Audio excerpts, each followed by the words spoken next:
কৃতদাসীর সাথে সবার ছাড়া বিয়ে ছাড়া সবাস করা জায়েজ। কৃতদাসীর সাথে বিয়ে ছাড়া সবাস করা জায়েজ। মূলত আসলে কৃতদাসী তারা স্ত্রীর মতোই। আর এ বিষয়ে আমরা এর আগেও বারবার বলেছি, একটু লম্বা কথা বলতে হয়, শর্ট ভার্সনে এত কথা বলা মুশকিল। সংক্ষেপে এতটুকু জেনে রাখি যে কৃতদাসী এরা সাধারণত যুদ্ধবন্দী যারা, তাদেরকেই কৃতদাসী বলা হয়। সেটাই হলো যে কৃতদাসী। যুদ্ধবন্দী হয়ে যারা আসে, কথার কথা মুসলিমদের সাথে অমুসলিমদের যুদ্ধ হলো, বন্দী হয়ে নারী পুরুষরা চলে আসলো। যুদ্ধবন্দী হয়ে যারা আসে, কথার কথা মুসলিমদের সাথে অমুসলিমদের যুদ্ধ হলো, বন্দী হয়ে নারী পুরুষরা চলে আসলো। পুরুষরা কৃতদাস থাকে, মহিলারা কৃতদাসী হয়ে থাকে।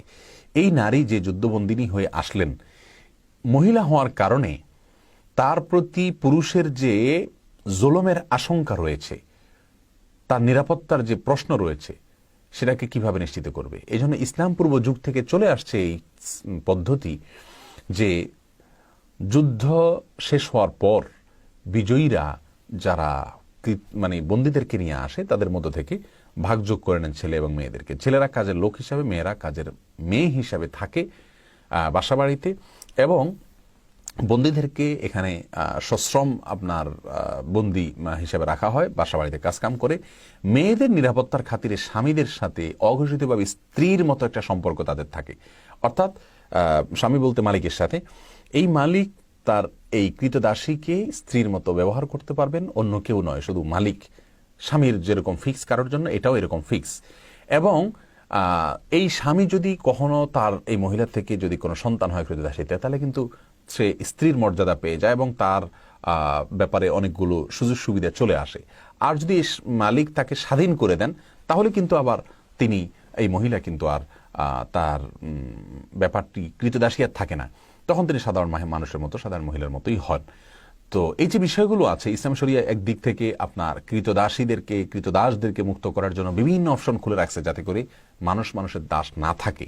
যেহেতু সিস্টেমটা চলে আসছে এবং যুদ্ধবন্দীদের নিরাপত্তার প্রশ্ন রয়েছে, আজকের যুগে যারা মহিলারা যুদ্ধবন্দী হিসাবে যায়, তাদের অবস্থাটা কি হয়? বাস্তবতা হলো তারা শত শত মানুষের ভোগের বস্তুতে পরিণত হয়, এবং এটা বাস্তবতা, এটাকে আমরা অস্বীকার করতে পারবো না।